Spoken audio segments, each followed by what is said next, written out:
दोस्तों, कार्तिक मास का महात्म्य सभी प्रकार के दुखों का नाश करने वाला है, जिसके सुनने मात्र से मनुष्य के सब पाप नाश होकर बैकुंठ वास हो जाता है।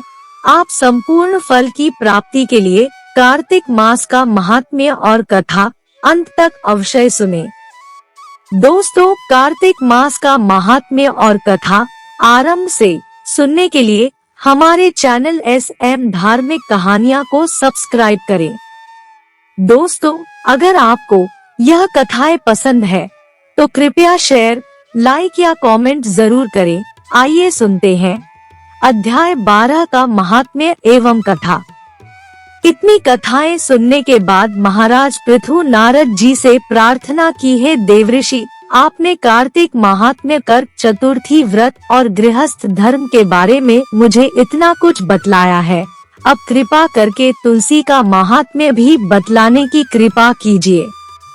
नारद जी बोले, हे राजा पृथु, प्राचीन काल में सहाद्री क्षेत्र के करवरीपुर में अत्यंत ज्ञानी, धर्मात्मा तथा नमो भगवते वासुदेवाय मंत्र का जप करने वाला धर्मदत्त नामक एक ब्राह्मण रहता था। वह अतिथियों का आदर सत्कार भी खूब करता था। एक दिन प्रातः काल एक प्रहर रात्रि शेष रहने पर वह ब्राह्मण पूजा की सामग्री लेकर भगवान के मंदिर को जा रहा था कि इतने में उसने सामने से आती हुई एक अत्यंत भयंकर राक्षसी को देखा। आगे को निकले हुए टेढ़े मेढ़े और बड़े बड़े दांत, लाल बिल्कुल नग्न लकड़ी के समान सूखा शरीर तथा मुख से घुर घुर शब्द निकल रहा था। ऐसी भयंकर राक्षसी को देखकर भयभीत धर्मदत्त ने अपने हाथ का तुलसी मिश्रित जल उस पर फेंक दिया। जल में मिश्रित तुलसी दल शरीर पर पड़ते ही उस राक्षसी के समस्त पाप दूर हो गए और वह हाथ जोड़कर धर्मदत्त के पैरों पर गिर पड़ी। तब धर्मदत्त ने पूछा कि तू कौन है और किस पाप के कारण इस दशा को प्राप्त हुई।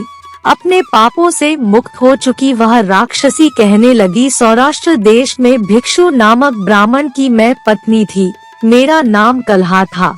मैं न तो अपने पति से मीठे वचन बोलती थी और न अच्छा भोजन फल ही खाने को देती थी। इस व्यवहार से दुखी होकर जब मेरे पति ने दूसरा विवाह करने का निश्चय किया तो क्रोध में आकर मैंने विष खाकर अपना शरीर त्याग दिया।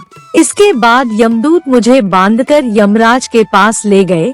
वहाँ चित्रगुप्त जी ने मेरे अच्छे बुरे कर्मों का लेखा जोखा बताते हुए यमराज से कहा, है महाराज, इसने अपने जीवन में कभी कोई शुभ कार्य नहीं किया, सदैव अपने पति से द्वेष करती रही है। यह सुनकर यमराज ने आज्ञा दी, क्योंकि जिस बर्तन में यह पकाती थी उसी में खाती थी, इसलिए इसको पहले अपनी संतान को खाने वाली बिल्ली की योनि में भेजा जाए।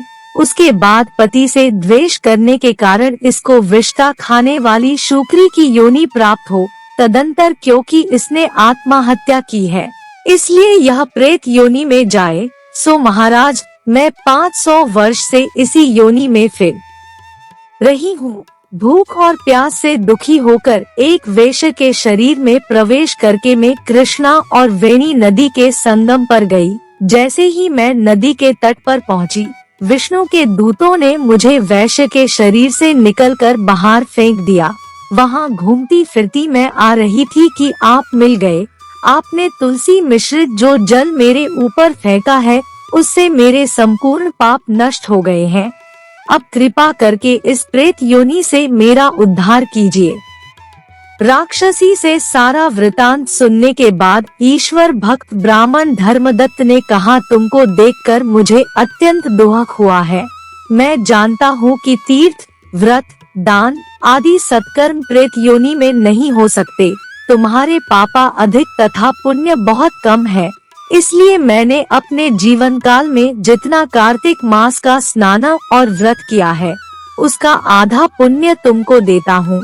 इससे तुम्हें उत्तम गति प्राप्त होगी। इसके पश्चात ब्राह्मण ने जो ही नमो भगवते वासुदेवाय मंत्र पढ़ते हुए तुलसी मिश्रित जल से उसका अभिषेक किया, वह प्रेत योनि से मुक्त पाकर अग्नि के समान दिव्य देह धारण कर लक्ष्मी के समान रूपवती हो गई। इसके बाद उसने ब्राह्मण को नमस्कार किया। तभी भगवान विष्णु के पुण्यशील तथा सुशील नामक 2 दूत वहां पर आए और उसको विमान में बैठाकर बैकुंठ को ले गए। उन दूतों ने धर्मदत्त से कहा, हे ब्राह्मण, निरंतर भगवान की भक्ति में लगे रहने के कारण तुम धन्य हो। तुम्हारे द्वारा कार्तिक मास के स्नानम व व्रतों का आधा पुण्य दिए जाने के कारण ही इसकी मुक्ति हुई है। हे विप्र, अपने इस त्याग, भक्ति और कार्तिक स्नान के प्रताप से कालांतर में तुम राजा के कुल में जन्म लोग और अंत में बैकुंठ धाम को प्राप्त करोगे। इति 12 अध्याय समाप्तम। दोस्तों, कमेंट करके बताएं कि आपको हमारी यह प्रस्तुति कैसी लगी। पसंद आई तो इसे लाइक और शेयर करें तथा चैनल को सब्सक्राइब करके मेरा मनोबल बढ़ाएं। नमस्कार। भगवान विष्णु की जय हो।